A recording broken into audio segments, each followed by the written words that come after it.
Assalamualaikum warahmatullahi wabarakatuh.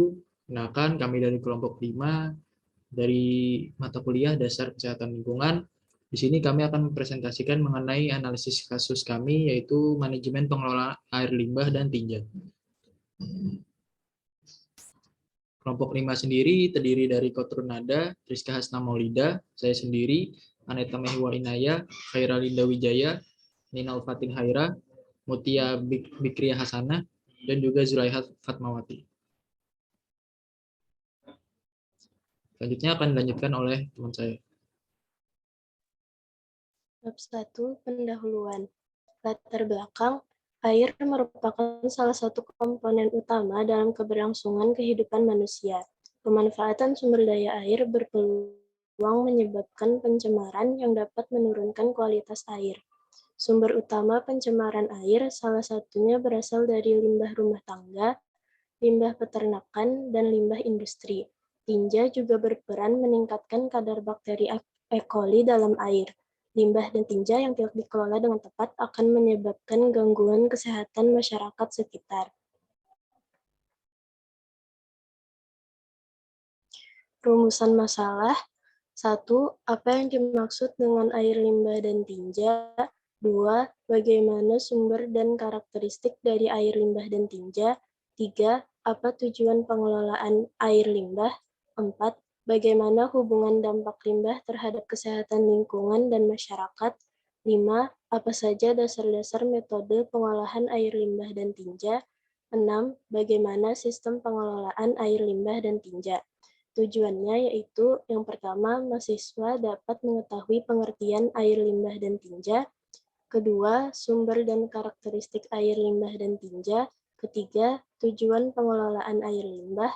Keempat, dampak limbah terhadap kesehatan lingkungan dan masyarakat. Kelima, dasar-dasar metode pengolahan air limbah dan tinja. Keenam, sistem pengelolaan air limbah dan tinja.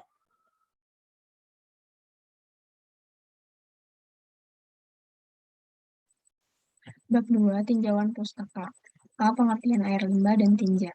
Air limbah adalah air sisa hasil buangan dari kegiatan manusia yang dihasilkan dari berbagai kegiatan dan berpotensi memberi dampak negatif pada lingkungan apabila kuantitasnya melebihi ambang batas dan menggunakan bahan kimia yang berlebihan. Adapun pengertian dari tinja yaitu sisa buangan yang dihasilkan dari proses pencernaan makanan pada seluruh sistem pencernaan makanan yang dikeluarkan dari tubuh manusia melalui anus.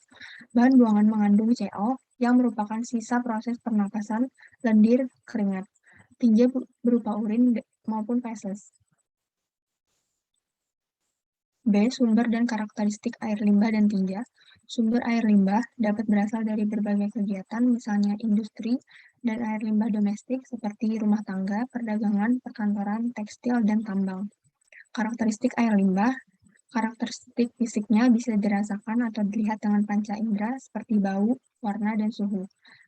Karakteristik kimia mengandung kadar asam atau basa tertentu, pH, COD, dan DO. Jika COD meningkat, maka kualitas air buruk.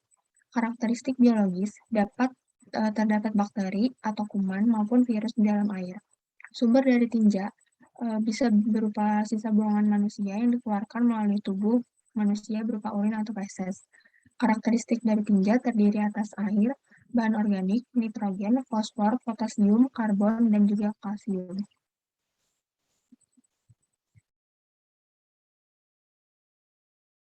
Selanjutnya, C. Tujuan pengolahan air limbah.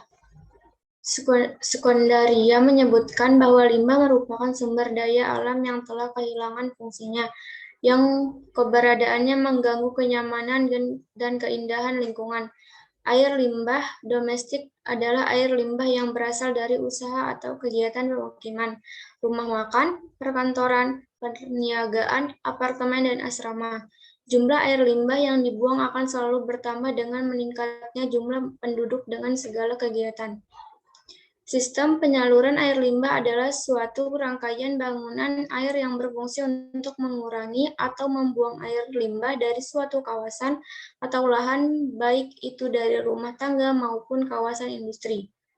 Sistem penyaluran biasanya menggunakan sistem saluran tertutup dengan menggunakan pipa yang berfungsi menyalurkan air limbah tersebut ke bak interseptor yang nantinya disalurkan ke saluran utama atau saluran drainase. D. Dampak limbah terhadap kesehatan lingkungan dan masyarakat. Limbah rumah tangga dapat mempengaruhi terhadap kualitas air, sehingga terjadi pencemaran terhadap air, misalnya air bekas mandi dan air cucian. Air tidak dapat digunakan untuk keperluan industri. Kalau air sudah tercemari, air tersebut tidak bisa digunakan untuk keperluan industri. Usaha untuk meningkatkan kehidupan manusia tidak akan tercapai. Banyak sekali permasalahan lingkungan yang harus dihadapi dan sangat mengganggu terhadap tercapainya kesehatan lingkungan. Begitu besarnya pengaruh lingkungan sehingga untuk meningkatkan status kesehatan perlu dilakukan upaya penyehatan lingkungan yang merupakan usaha pencegahan terhadap penyakit yang berhubungan dengan lingkungan hidup. Kesehatan lingkungan dapat berakibat positif terhadap kondisi elemen-elemen hayati dan non-hayati dalam ekosistem. Bila lingkungan tidak sehat, maka sakitlah elemennya. Tapi sebaliknya, jika lingkungan sehat, maka sehat pula lah ekosistem terhadap tersebut.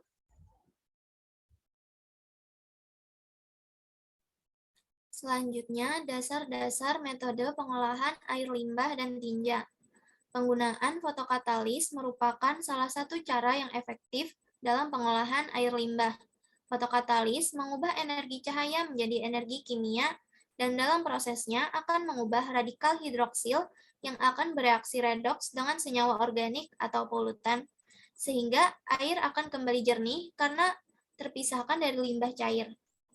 Polutan ini diubah menjadi O2 dan H2 yang lebih ramah lingkungan. Selain itu, terdapat beberapa metode lain yang telah dikembangkan, seperti sistem lumpur aktif, adsorpsi, proses oksidasi lanjutan, elektrodegradasi, fotodegradasi, elektrokoagulasi, serta phytotreatment. Pada pengolahan limbah tinja, penggunaan septic tank merupakan solusi yang baik karena dapat mengendalikan pencemaran air dan tanah yang berasal dari penampungan limbah tinja yang hanya menggunakan cubruk.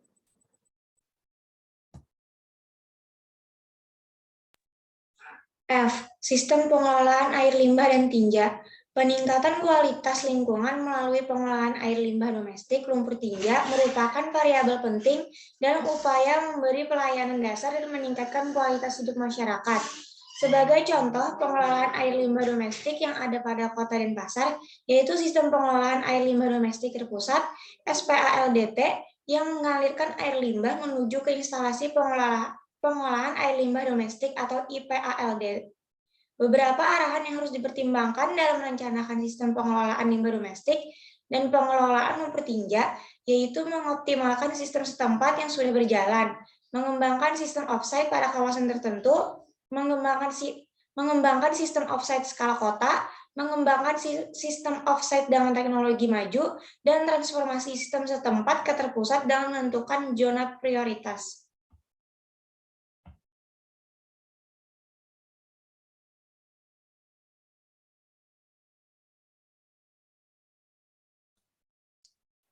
Selanjutnya kita memasuki bab 3 yaitu analisis masalah. Jadi kelompok 5 mengambil berita artikel jumpa pers yang berasal dari laman resmi UNICEF berjudul Indonesia hampir 70% sumber air minum rumah tangga tercemar limbah tinja yang dipublikasikan di Jakarta 7 Februari 2022. Secara garis besar, artikel ini berfokus pada permasalahan yang ada di Indonesia, namun tetap mengikuti tujuan UNICEF itu sendiri yang berfokus kepada anak-anak yang rentan mengalami kesehatan hingga menyebabkan kematian, di mana sanitasi yang aman bisa mengubah kehidupan anak-anak dan membuka kesempatan untuk mereka mewujudkan potensinya. Pada berita tersebut disebutkan bahwa hampir 70% dari 20.000 sumber air minum rumah tangga di Indonesia yang diuji tercemar oleh limbah tinja, didapatkan dalam sebuah studi kualitas air minum rumah tangga oleh Kementerian Kesehatan Republik Indonesia pada tahun 2020, dan turut menyebabkan penyebaran penyakit diare yang merupakan penyebab utama kematian balita. Penyebab tercemarnya sumber air tersebut yaitu yang pertama, sedikitnya sarana toilet masyarakat dengan sambungan tangki septik yang tertutup. Yang kedua yaitu tidak rutin membersihkan atau menguras tangki septik minimal 1 kali dalam 5 tahun. Yang ketiga yaitu pengelolaan tangki septik yang tidak memadai. Nah, dengan kekhawatiran tersebut, UNICEF meluncurkan kampanye baru untuk sanitasi aman yang bertajuk Dihantui Tai, bertujuan memberikan pemahaman kepada keluarga-keluarga Indonesia tentang sanitasi aman dan dampak pencemaran sumber air oleh tinja terhadap kesehatan masyarakat. Melalui kampanye yang dilaksanakan secara daring, UNICEF menyerukan kepada rumah-rumah tangga Indonesia untuk memasang, memeriksa, dan mengganti tangki septiknya serta rutin menguras tangki minimal 1 kali setiap 3 hingga 5 tahun. Hashtag Dihantui Tai mengambil inspirasi dari film dan acara televisi yang populer di kalangan masyarakat Indonesia. Di dalam kampanye ini, tim pemberantas tinja memiliki misi menyelamatkan wilayah-wilayah yang dihantui oleh tinja. Sebagai bagian dari kampanye ini, UNICEF telah meluncurkan situs www.sekidot.org yang berisi kiat-kiat praktis bagi keluarga untuk memastikan keamanan tangki septik dan informasi kontak jasa pembersihan tangki. Pemerintah Indonesia juga turut membantu dengan menyusun peta jalan percepatan akses ke sanitasi yang dikelola secara aman dengan dukungan dari UNICEF dan beberapa mitra lain. Selain itu, akan diselenggarakan konferensi tingkat tinggi atau KTT sanitasi dan air minum untuk semua di Jakarta pada bulan Mei. KTT ini akan dihadiri oleh para menteri yang bertanggung jawab atas urusan air, sanitasi, kesehatan, lingkungan hidup, dan perekonomian dari seluruh dunia untuk mendiskusikan percepatan akses kepada air minum, sanitasi, dan kebersihan.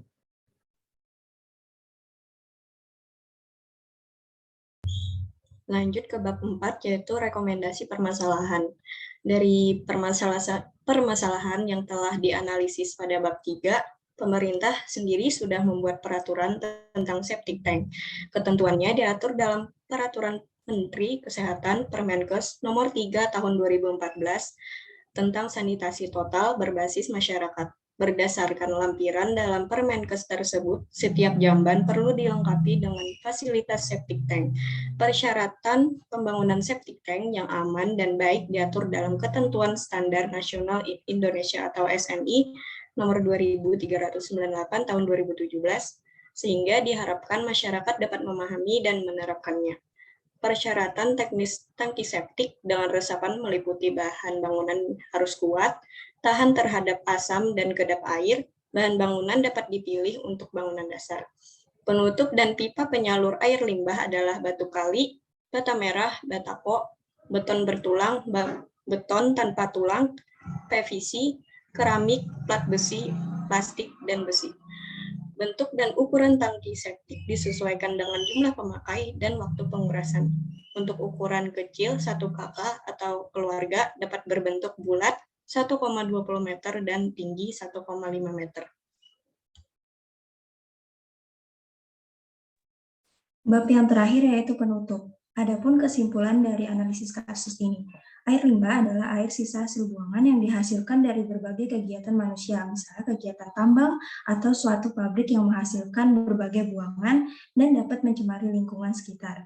Sedangkan tinja adalah sisa bahan buangan yang dihasilkan dari proses pencernaan makanan pada seluruh sistem pencernaan makanan yang dikeluarkan dari tubuh manusia melalui anus.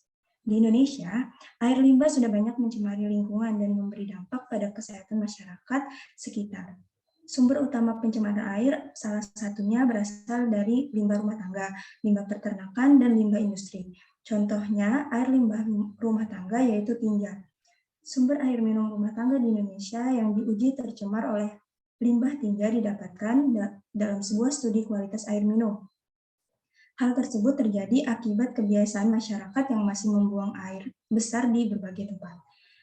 Bagi masyarakat yang telah memiliki jamban, namun belum memiliki tangki septik yang memenuhi standar seperti lantai pada tangki septik atau septic tank tidak dicor sehingga air limbah buangan jamban dapat menyerap ke dalam tanah.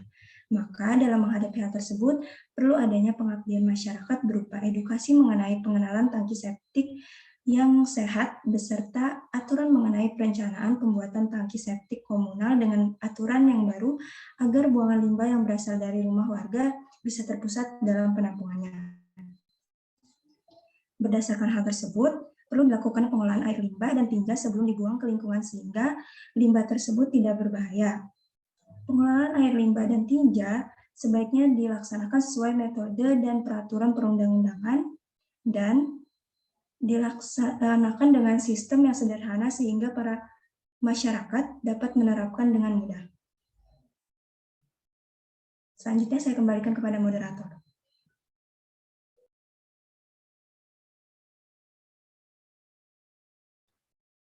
Baik, itu dia tadi presentasi dari kelompok kami mengenai manajemen pengelolaan air limbah dan juga tinja. Terima kasih atas perhatiannya dan mohon maaf apabila terdapat kesalahan. Akhir kata, wassalamualaikum warahmatullahi wabarakatuh.